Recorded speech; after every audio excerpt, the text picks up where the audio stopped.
दोस्तों कुछ दिनों से जो है हिमाचल में लगातार मौसम ख़राब हो रहा है। बारिश रुकने का नाम नहीं ले रही है। कमेंट में बताओ कहाँ कहाँ बारिश सबसे ज़्यादा हो रही है। और अभी देखो कितना अंधेरा छाया हुआ अभी इस वक्त।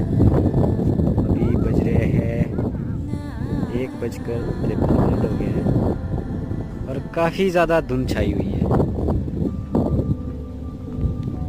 ये कुछ हाल है मौसम का यहाँ पे अपने सराज में।